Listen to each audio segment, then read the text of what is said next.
Eh bien, salut tout le monde et bienvenue sur la chaîne Le Rendez-vous Hardware. Donc, aujourd'hui, on se retrouve pour une config environ.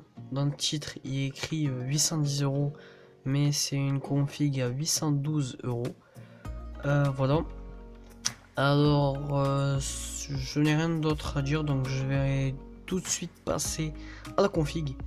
Donc, on est sur une config Intel et Nvidia. Donc je vais vous dire tout ça tout de suite. Alors en tant que processeur, nous avons un Intel Core i5 4460 pardon, condensé à 3,2 GHz. On ne peut pas l'overclocker puisqu'il n'y a pas le K devant. C'est un 4 coeurs en Haswell Refresh. C'est un socket 1150. Donc voilà. En ce qui concerne le processeur. Passons tout de suite à la carte. La carte mère, nous sommes sur une carte mère MSI. La MSI B85G43. Alors, ça ne sert à rien. Ça ne sert à rien de prendre plus haut en tant que i5. Si vous ne overclockez pas, ça ne sert à rien. Donc, c'est une carte mère ATX, un socket 1150, chipset Intel B85. Alors je vais vous citer tous les ports SATA et les trucs. Alors attendez, j'ai ça quelque part. Voilà. Alors en tout sur la carte mère nous avons 4 ports USB 3.0 et 6 ports USB 2.0. C'est-à-dire 2 ports USB sur le back panel. C'est-à-dire le back panel c'est derrière. C'est derrière l'ordi en fait. Et 2 en interne, c'est-à-dire sur la carte mère. Donc voilà. Et 6 ports USB 2.0, 4 ports pareil back panel et 2 ports sur le interne. C'est du 7.1 l'audio. Alors bien sûr les SATA, il a 4 ports SATA. Donc au niveau des, si vous voulez rajouter des SSD, des disques durs, c'est pas mal. Et c'est tout en ce qui concerne la carte mère.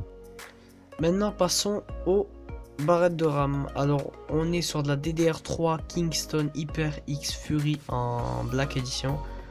2 x 4 Go, 1600 MHz, CAS 10. C'est un kit dual channel. Rien d'autre à dire. La base. En ce qui concerne maintenant le Ventirad, nous sommes sur un Ventirad Cooler Master Hyper 212 Evo. Alors ce Ventirad, il est vraiment utilisé, il est beaucoup utilisé. Franchement, Cooler Master Hyper 212 Evo, prenez-le vraiment, quand vous ne overclockez pas, c'est-à-dire un truc basique. C'est un Venturad à une trentaine d'euros, pas trop cher, donc ça va.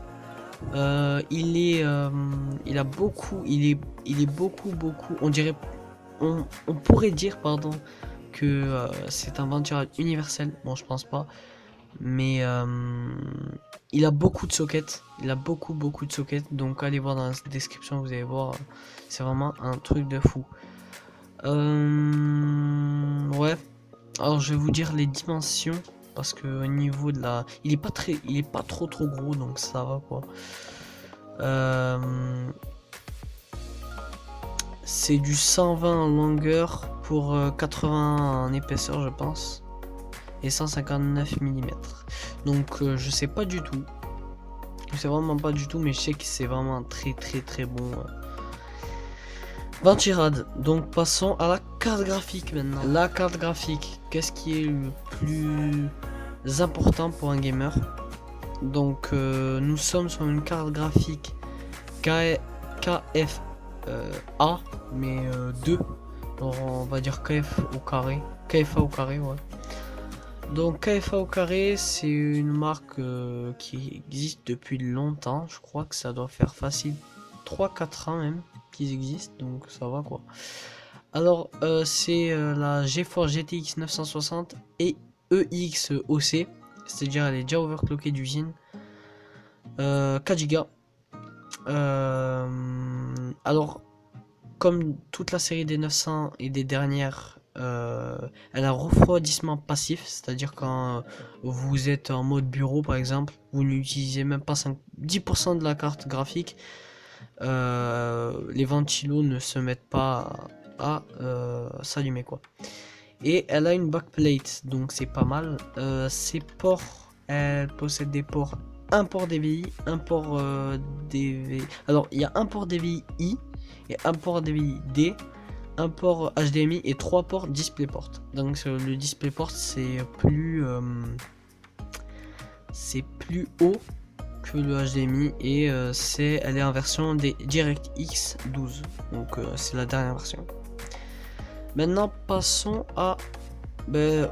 au disque dur. Maintenant au disque dur, le disque dur c'est un Seagate Barracuda 1 Tera. Alors il est beaucoup utilisé dans de config, vous pouvez aller voir chez la concurrence, chez d'autres vidéos, chez d'autres youtubeurs, donc la concurrence. Il est beaucoup utilisé dans les configs parce que c'est alors il a 7200 tours par minute, c'est un disque dur 3,5 pouces comme la plupart, en SATA 3. Donc c'est pas mal, c'est en fait la base. C'est-à-dire si vous ne faites pas de vidéo et que vous voulez juste mettre des jeux dessus, puis jouer, puis voilà, franchement la base. Donc maintenant passons au truc le moins important de la config, c'est-à-dire le graveur DVD. Alors je vais pas me casser le cul à dire tout. Ouais vas-y nique sa mère. Le graveur DVD interne, il est en SATA comme le disque dur, j'ai oublié de le dire ça. Mais il est en SATA, ouais. Si je l'ai dit. Il est en SATA, c'est un Samsung SH224FB BEB, pardon. Donc voilà, basique. Donc, en ce qui concerne l'alimentation, c'est une Alim Cooler Master G550M, donc 550 watts, vous l'aurez compris. C'est une alimentation certifiée 80 plus bronze, semi-modulaire, compatible Haswell et plus. Alors j'ai jamais compris c'était quoi. Si vous savez, dites-le moi en commentaire. Donc voilà, c'est une semi-modulaire, c'est-à-dire on a des connecteurs qu'on peut enlever, donc c'est pas mal. Alors on a 8 fiches SATA et 2 fiches PCI Express, donc 6 plus 2 broches quoi. Alors au niveau des autres connecteurs, on a un connecteur 24 broches pour la carte mère. Ah excusez-moi, j'ai oublié de le mettre sur, mais parce que alors mon micro pue la merde en fait, et le temps que j'en achète un, je rec ma voix avec mon téléphone. Bon bref, on s'en bat les couilles. Alors on a 3 Molex 4 broches et un lecteur de disquette 4 broches, donc on s'en bat les couilles. Donc voilà. En ce qui concerne la config, alors cette config, elle est pas conseillée pour monsieur qui veut commencer le gaming sur PC, parce que si vous arrivez des consoles à maximum comme la Xbox One à 500 € et que vous voulez vous convertir dans le PC, franchement je vous conseille pas du tout à prendre cette config, parce que après ça dépend de votre budget que vous pouvez mettre dans une config. Si vous êtes pas mal au niveau des sous, foncez, parce que franchement c'est la base quoi. C'est la base, ouais. Et donc voilà. Donc si cette config t'a plu, tu peux laisser un like, commenter comme tu veux, et puis je te dis ciao, peace.